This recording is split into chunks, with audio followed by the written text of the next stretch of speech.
شروع اللہ کا نام لے کر جو بڑا مہربان نہایت رحم والا ہے۔ مومنو، اگر تم میری راہ میں لڑنے اور میری خوشنودی طلب کرنے کے لیے مکے سے نکلے ہو تو میرے اور اپنے دشمنوں کو دوست نہ بناؤ۔ تم تو ان کو دوستی کے پیغام بھیجتے ہو اور وہ دین حق سے جو تمہارے پاس آیا ہے منکر ہیں،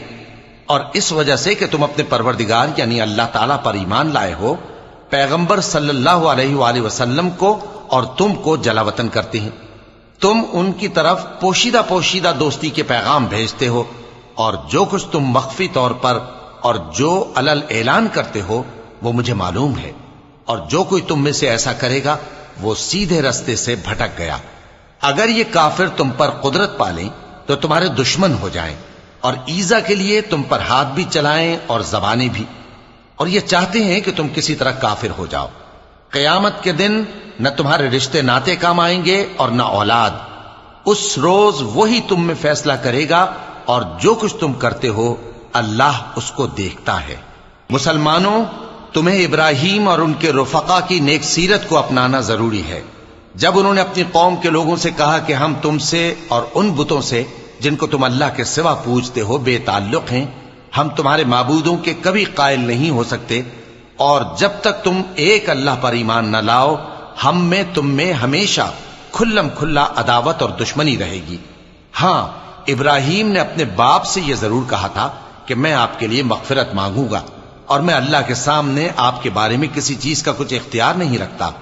اے ہمارے پروردگار، تجھی پر ہمارا بھروسہ ہے، اور تیری ہی طرف ہم رجوع کرتے ہیں، اور تیرے ہی حضور میں ہمیں لوٹ کر آنا ہے۔ اے ہمارے پروردگار، ہم کو کافروں کے ذریعے فتنے میں نہ ڈالنا، اور اے ہمارے پروردگار ہمیں معاف فرما،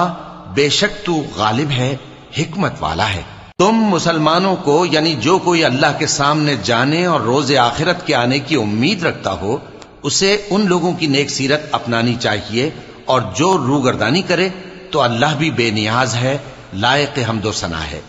عجب نہیں کہ اللہ تم میں اور ان لوگوں میں جن سے تم دشمنی رکھتے ہو دوستی پیدا کر دے، اور اللہ قادر ہے، اور اللہ بخشنے والا ہے، مہربان ہے۔ جن لوگوں نے تم سے دین کے بارے میں جنگ نہیں کی اور نہ تم کو تمہارے گھروں سے نکالا، ان کے ساتھ بھلائی اور انصاف کا سلوک کرنے سے اللہ تم کو منع نہیں کرتا۔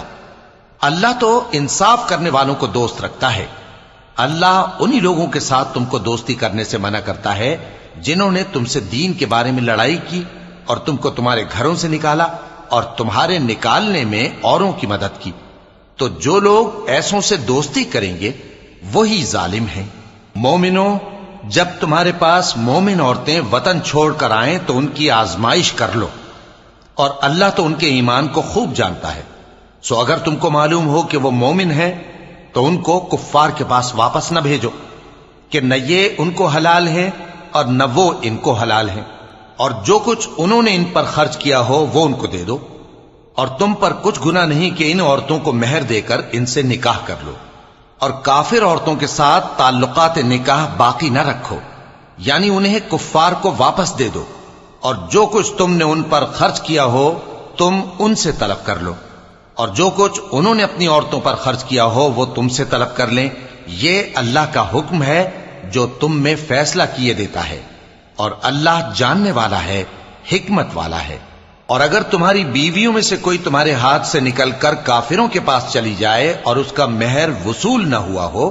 پھر تم ان سے جنگ کرو اور ان سے تم کو غنیمت ہاتھ لگے، تو جن کی بیویاں چلی گئی ہیں ان کو اس مال میں سے اتنا دے دو جتنا انہوں نے خرچ کیا تھا، اور اللہ سے جس پر تم ایمان لائے ہو ڈرتے رہو۔